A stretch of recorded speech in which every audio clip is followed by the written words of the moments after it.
10 Φεβρουαρίου 1947. Η Συνθήκη των Παρισίων που συνάφθηκε μεταξύ των νικητριών και των ηττημένων χωρών του Δευτέρου Παγκοσμίου Πολέμου, εκτός της Γερμανίας, που ήταν η Ιταλία, η Βουλγαρία, η Ουγγαρία, η Ρουμανία και η Φινλανδία.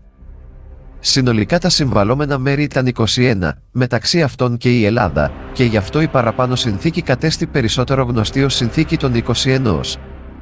Σε αυτή περιλαμβανόταν μία σειρά άρθρων για τη διευθέτηση των συνοριακών γραμμών, των πολεμικών αποζημιώσεων, της επιστροφής κλεμμένων καλλιτεχνικών θησαυρών, των στρατιωτικών περιορισμών, της περισυλλογής θαλασσίων ναρκών, του καθεστώτος των αποικιών και άλλα.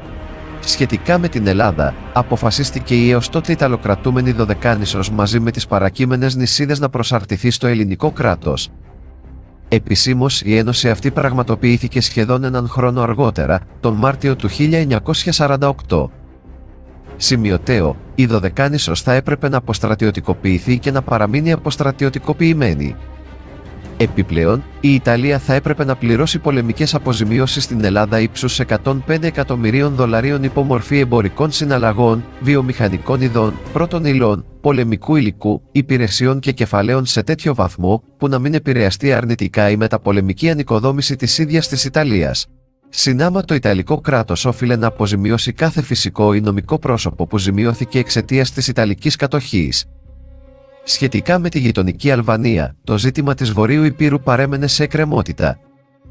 Ουσιαστικά με τη συνθήκη αυτή οι Έλληνες της Βορείου Ηπείρου έχασαν κάθε ελπίδα για ένωσή τους με το ελληνικό κράτος, παρά το γεγονός ότι ο ελληνικός στρατός απελευθέρωσε τη Βόρεια Ηπείρο από την Ιταλική κατοχή το χειμώνα του 1940-1941. Παρομοίως το ζήτημα της Κύπρου παρέμενε σε εκκρεμότητα που ήταν βρετανική αποικία. Η ηττημένη Βουλγαρία παραιτείται από κάθε διεκδίκησή της επί της Ανατολικής Μακεδονίας και της Δυτικής Θράκης. Επιπλέον περιορισμοί τέθηκαν στην ανάπτυξη στρατιωτικών δυνάμεων και στις δύο παραπάνω ηττημένες χώρες, την Ιταλία και τη Βουλγαρία.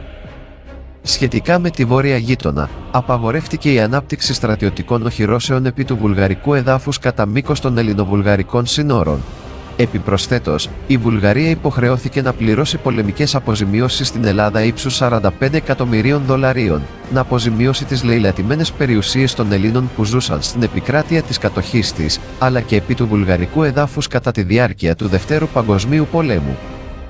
Κατά τη διάρκεια των διαπραγματεύσεων για τη σύναψη της Συνθήκης των Παρισίων, η Ελλάδα αιτήθηκε την προσάρτηση ορισμένων εδαφών της Θράκης που ανήκαν στην βουλγαρική επικράτεια, αλλά το αίτημά της απορρίφθηκε.